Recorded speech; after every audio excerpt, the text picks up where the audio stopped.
Hey, let's talk some Snyder Cut. I'm a little late in the game of discussing recent events concerning it, but it had been the 4-year anniversary of Batman versus Superman, and Zack Snyder did a live, basically, watch party through his Vero account, where he watched the movie and then offered commentary on it. And it's available to watch even now. And he gave some little tidbits here and there about the movie itself, of course, and what his original plans were and all that sort of thing. And, of course, the overall goal with this movement for the DCEU as born out of Man of Steel, and what his plans were. And he confirmed quite a few things that had been discussed from other sources and whatnot. So, you know, it is interesting stuff. All I did was some Photoshops marking the occasion. And I meant to talk about it, and I wanted to kind of revisit some of the themes and stuff and some of the criticisms for Batman versus Superman, but I still can, I guess. Maybe I'll do it now. But first, I'm different articles, Cosmic Book News, and Bounding into Comics, and this is the one from Bounding into Comics. Managed to snatch the little quotes here and there and get the overall deal of what could be learned from Snyder's event that he provided. So, Zack Snyder's plan for DC and Justice League would have included 5 movies and centered on Superman. Well, the 5-movie thing, I've heard that before, but it's right from the horse's mouth. I'm not calling him a horse, it's just an old saying. But he confirmed that during the viewing of Batman vs. Superman. So there it is, the article here. Though we never got to see it and probably won't ever. He's referring to the 5-movie plan. The Snyder cut of Justice League, that just seems all but likely. I think the only problem here is, of course, like everything else, the outbreak has been quite a stumbling block for getting it released. Had it not happened, I'm beginning to think it would have been a part of the debut of HBO Max, which I believe is still on schedule, too, because, it's a streaming platform, so you could still release it, and people could subscribe to it. But to have that as part of the lure into signing up for it, and there's plenty there. I mean, you're getting HBO, and that sort of thing, and all this stuff under one roof there. So there's still a reason to sign up for it. But for having something like that, and for me, because I'm pretty maxed out on streaming services that I'm subscribed to.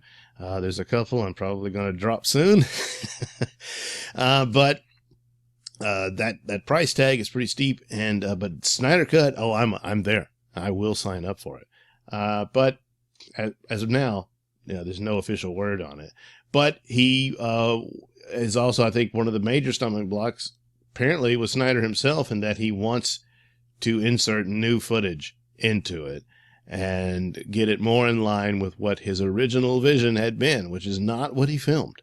So that would take some doing, and I don't know. I mean, it's them talk about the original Steppenwolf. You've seen the concept art and whatnot, but all the different outtakes and that he's released, it's the same Steppenwolf that you saw in the theatrical release. So if he's wanting to go and change that, well, that's going to take some doing too.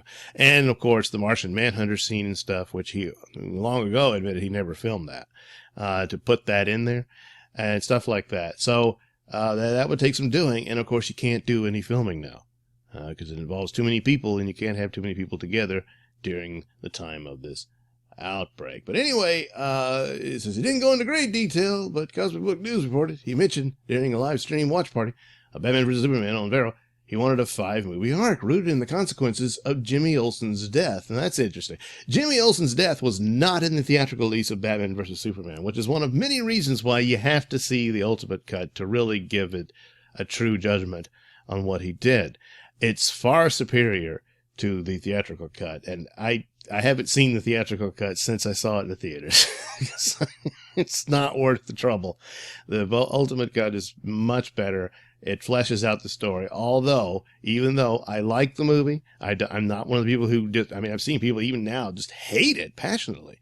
But it is a flawed film, in my opinion, for a number of reasons. But Jimmy Olsen, yes, he's killed off in the beginning. And It turns out he was a CIA agent, and I think there's some wiggle room to say this was not the real Jimmy Olsen and that this agent stole his identity for the purposes of being planted on Lois Lane's interview at the beginning of the movie. And someone could do that, but according to Snyder, no, that was Jimmy Olsen, and now he's dead. And, you know, because there's a lot of taking leaps from the original story, and the cast of Superman is Jimmy Olsen was always a pivotal part of that.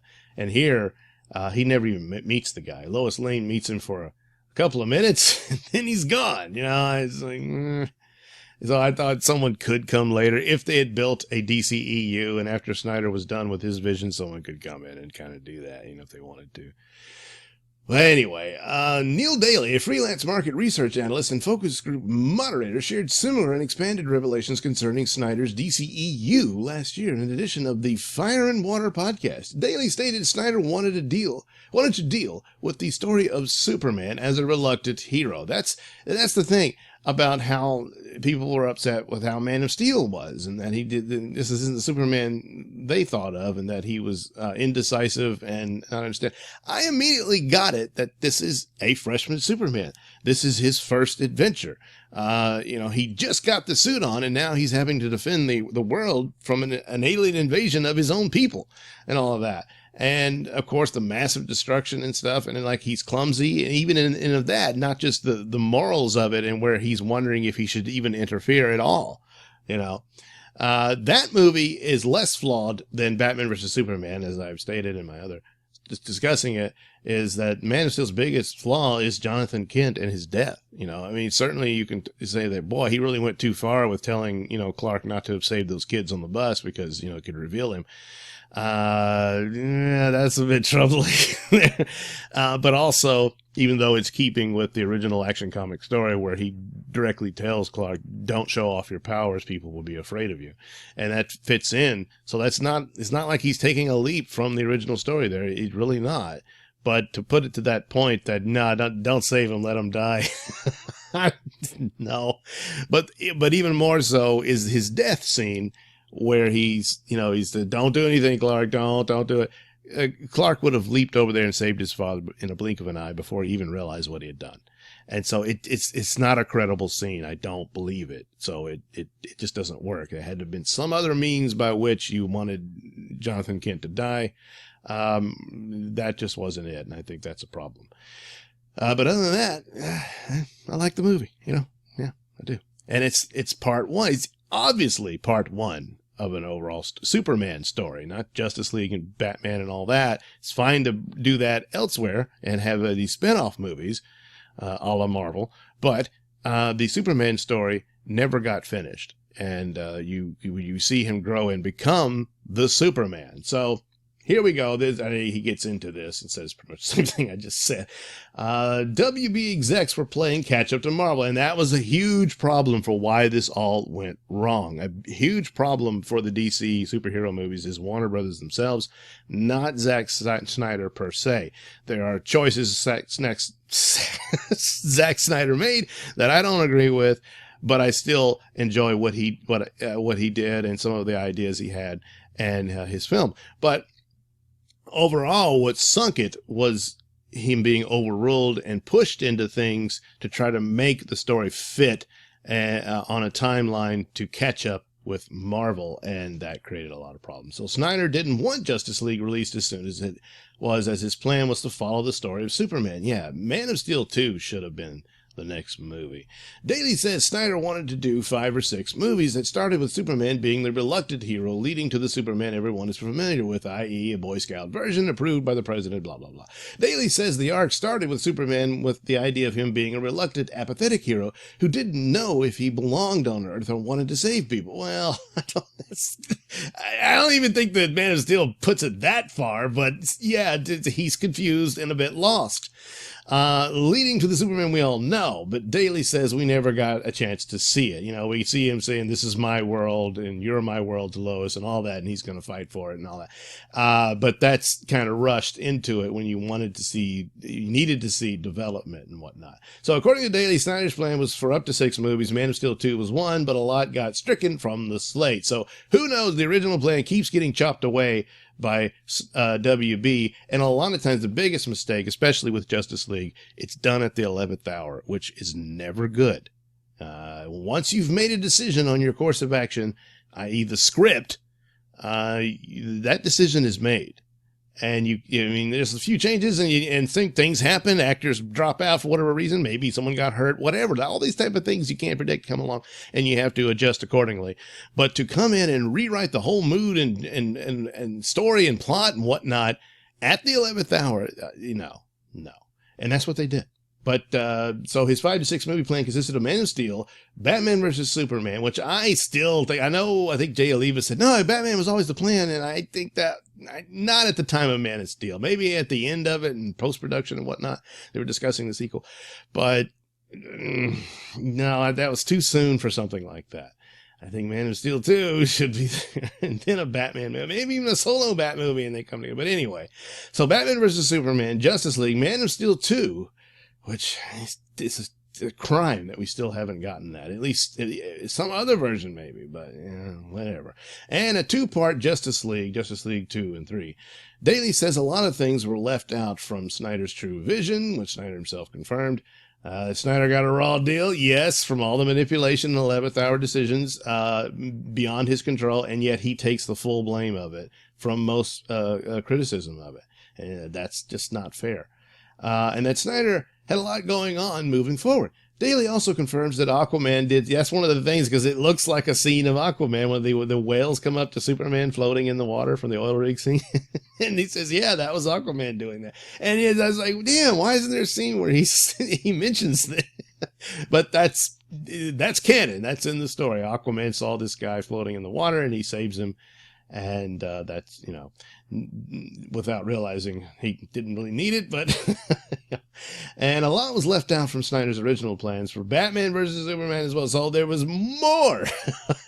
How much more could you fit it? I know that he at one point considered having the Joker and the Riddler making an appearance in the film. And I don't know if that would have been Jared Leto. But things had to be scaled back. I mean, good Lord, you're going to put a 4-hour movie on the screen. You can't do that. So, so maybe that's one of the elements he's talking about, that it got scrapped or whatnot. But the overall story, that ending scene where Lex Luthor is seeing that Kryptonian, vision or whatever, the computer thingy, I don't know what you call it, showing a representation of Steppenwolf and the mother boxes, is pivotal to the story of Justice League, and that was cut out in the theatrical release. It's really important. That really needed to stay in there, but it was cut out. I mean, so the theatrical release of Batman vs Superman is not it's not really Zack Snyder's movie. Like Justice League isn't his either, but he gets the blame for it. So anyway, still he doesn't let go of hope that his full vision can be realized with the cut 2017 film. Yeah, but as far as the overall plan and the other movies, yeah, I mean, the Snyder cut release would have to be an overwhelming thing for Warner Brothers to say, "Holy crap! All right, Zack, what do you want to do?" But I'm sure it would do well, but I don't know if it would garner something like that. So, of course, he ended it saying, wouldn't it be great if there was a sequel to this Batman versus Superman movie, and then it ends without him saying, which is another tease that, is it coming, Zach? Are the negotiations completed, and it's just a matter of this outbreak of interrupting it? Well, we don't know. So, yeah, disregarding the theatrical version of Justice League, that he would complete his sequel, and it's just a few scenes from finishing it. Yeah, it's a good shot. Yeah. Jason Momoa, of course, he confirmed he's seen it, and that's another thing. I'm thinking there is a version that is more or less complete. You have to consider, because Zack Snyder said, "Yeah, I have the cut. I have a couple of them." Because he was in the midst of the reshoots and redoing it from his initial cut, and because to make it at the 2-hour run time, and then Joss Whedon comes in. But then, of course, the tragedy happened for him, and that was the end of that. So that might be a cut, but he doesn't want to release that one. He wants to release the overall original one and get back to the original script he and Chris Terrio had that Warner canceled at the outset. So anyway, we've learned pretty much our confirmation of things that's already been discussed, but this is confirmation of it about Zack Snyder's, plans for how many films it would have been. And of course, most of the problems for these films is not really his fault, but rather Warner Brothers themselves panicking, 11th hour changes at it, trying to copy Marvel by doing it the ass backwards means by doing it's a strange thing. We were trying to copy Marvel. Well, then you should have just left well enough alone and had more of the characters introduced in their own movies and that sort of thing. But they sat around and didn't do anything. They were doing Batman movies and didn't even think about this until Marvel was well on its way. And here was Warner, who had DC Comics. It was an in-house studio. Marvel had to build their own studio to get there and all this stuff.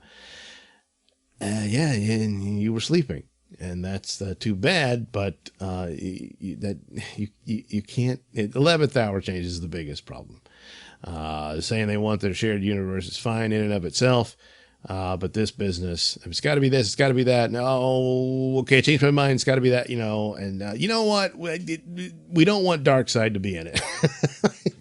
Wait, what? That's the whole plot, the whole direction of it, Because apparently that was one of the things too. I think it was Jeff Johns came in and they had a different idea about what to do with the New Gods or whatnot. And so when you watch the theatrical release of Justice League, so Steppenwolf's the villain, they're stuck with him, and it ends. There's no pretense there or any suggestion that this would go further beyond it. And so he disappears, and then the teaser is suggesting a sequel with the Legion of Doom, which that in and of itself wouldn't be a bad idea for a Justice League film. But the way this was handled, no. And of course, the Frankenstein treatment of the Justice League film, which, when I went and I finally saw it in the theater, because I saw it kind of late after it had been released, there was all the, howling and stuff about how awful it was. And when I saw it, I was like, well, it's not that bad, but it just doesn't fit with what was said and whatnot. And there's too much stupid stuff added into it. And it's all chopped. And of course, good God, the mustache. I mean, geez, Louis, it's just so cheap and all of that. So it was doomed to have Legion of Doom in Justice League 2. So that was the end of it. But it was primarily the 11th hour nonsense is the big lesson in a lot of this. So there you go. Zack Snyder's watching BVS deal is now available on YouTube as well. I believe that's on the Vero social channel that they have. And I'm just going to take a look. And yeah, that's where it is. The Vero True Social. So check that out if you want to watch it there. And you can watch Zack Snyder watch his movie for, good Lord, over 3 hours. Well, look, you got a lot of time on your hands probably now, unfortunately, and what we're going through. So, and you want to check that out for yourself. It's available. There you go. So anyway, yeah, we learned some things and we confirmed some things mostly, and release the Snyder Cut. Come on. I think it's all but certain that there will, at some point, I think it would have been better for HBO Max at the point of debut, but of course, under the conditions we are now, that probably isn't possible. But at some point, I think the Snyder Cut of Justice League will be on HBO Max. All right, thank you for watching and listening. Say, why not like and subscribe and check out that link description below. That'll take you to my many stores that have plenty of goodies for you, most notably my comic book Night Night over at IndiePlanet.com. You can also catch my podcast, Mr Nailsin Show, over at RadioMisfits.com. And, of course, you can watch my videos on the other platform. Yes, BitChute.